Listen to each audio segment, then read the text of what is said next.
All right, Ryan, Tony Vitello has reached cult favorite status here in Knoxville.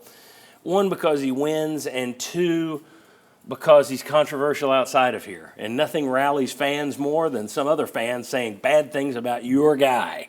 Greg McElroy, who's a pretty good SEC analyst this week, came out and blasted the way that Vitello celebrated after the game, which very weird thing to go off on. He later came out and apologized, and so be it. That's it. You know, to me, you can have a bad day and say something stupid, and you apologize, move on. But there's still a lot of people around the country. We just talked about it. In LSU, they wanted to do a story on the most hated coach in baseball.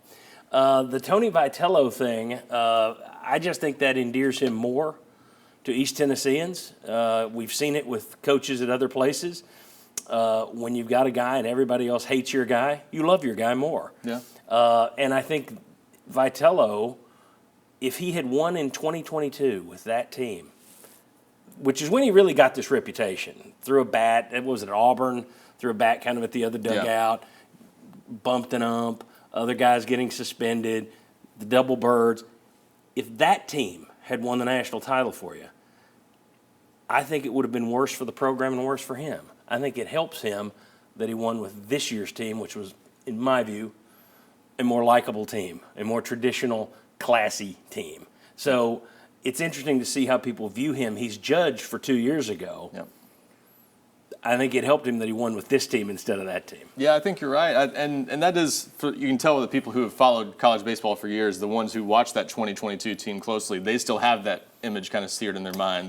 You had a lot of people pulling for Texas A&M last week. Yeah. So it's hard for some people to get past that, and so he'll carry that probably for a little while. But I think people who've followed him closely have also seen that he's had different teams. He's changed a little bit, I think, just a hair. Mm-hmm. He's not the same guy, so it's something that they'll be able to get past that eventually. I think if he stays at Tennessee a long time, that won't be carried with him forever. And so to that point, I think you are right that it helps his reputation that this was the team that got over the hump, and that 2022 team is just one of several great teams it looks like they're going to have. And Bob, some of that fieriness that other fans don't like is what your own fans love that. And the people that love that more are your own players. Yep. And that's the thing. You heard so many of his players this week talking about he'd go to war for you.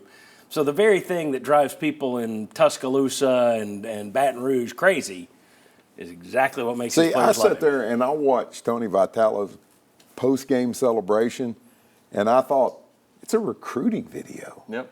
He's hugging his dad, and his dad's crying. He's jumping up in the stands with fans. Yeah. He's eating ice off the grass, which, excuse me, who of us hasn't done that recently?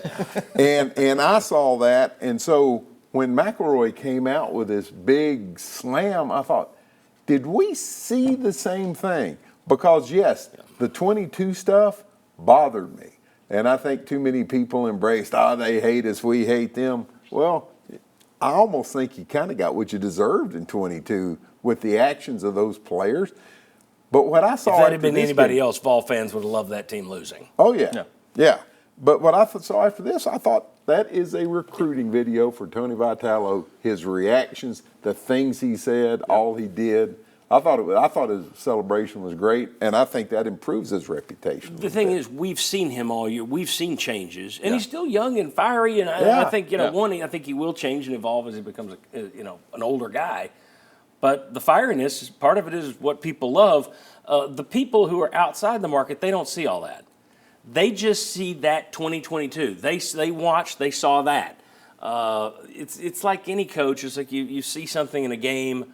You're not a fan of this team, but you see this coach do something, I hate that guy. And you will say that forever. I hate him because in 2017 he did X. Unfortunately, you're going to have to live down that 2022 stigma for a while. But winning the way they won this year, it's funny that if you'd given, obviously you'd rather win both. But if you had to pick one or the other, I think it's better for UT and for Vitello that they won with this year's I thought team. the whole team post-game, after you won the whole thing, I thought the whole thing was pretty classy. I did too, yeah. And could that 2022 team have won and been that classy?